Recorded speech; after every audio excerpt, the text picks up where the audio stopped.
My next Shizen is the finals permutations, and mainly because, and I've got to set this by saying that it was a mega race where things were happening all over the place. So I'm actually giving them a get-out-jail-free card here, but all the talk about finals and who's in and who's out kind of went MIA on the broadcast, outside of Neil kind of mentioning it occasionally during the day.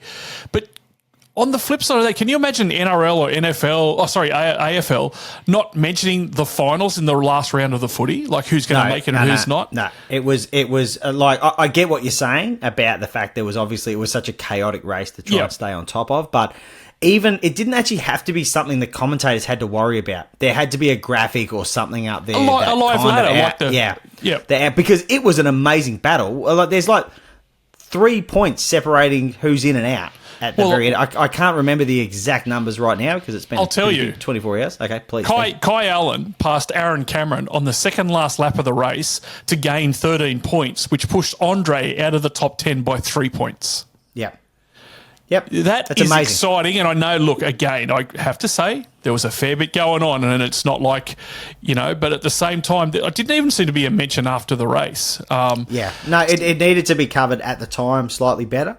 Again, in a lot of other circumstances, and this is what I've said before, this whole thing is a great little insurance policy against the battle at the front not being amazing. Correct. You will have all these stories. And even like, and just by pure chance, I happened to be down at WAU when Woody's car stopped. And, they had to get that car back in the race for him to make finals. Yep. And, like, Bruce Stewart spoke about it afterwards, and we'll have some stories about it in the next couple of days. But, like, for a bloke who had 2 cars DNF, or effectively DNF that race, or, sorry, one crucially not DNF the race, but, had a shot at victory taken away, he was pretty up and about because they got that thing going.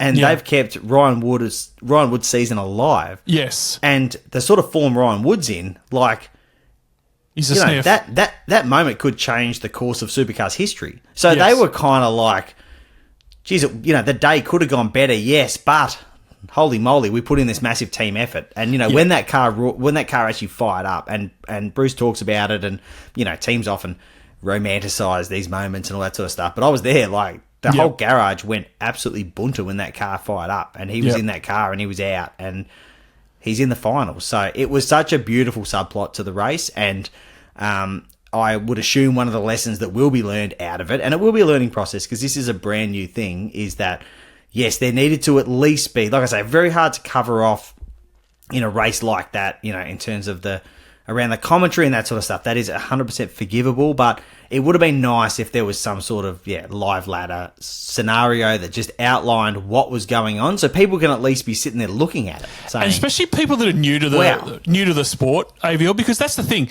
This is the grand final, like whether you like it or lump it. This is Supercars grand final, and so you are going to get a lot of people. The TV numbers today suggest that there were a lot of people that are probably casual watchers of the sport at best. Yeah. And to tell them, hey, we've got a final series now, and it's 10 guys, and here's who it is, although there's this happening and this happening, get really excited because we've got 3 more rounds left of this kind of thing, would have been mint.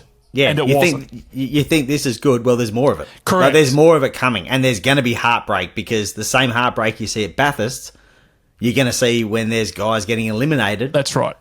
From the finals. Yep. So just for those playing at home, Brock Feeney made it, obviously. Matty Payne made it. Will Brown made it. Cam Waters, Brodie Kostecki, Chaz Mostert, Anton De Pasquale, Thomas Randall, the silent assassin, Thomas Randall, just quietly, Ryan Wood, and Kai Allen. So that's who your finals players are.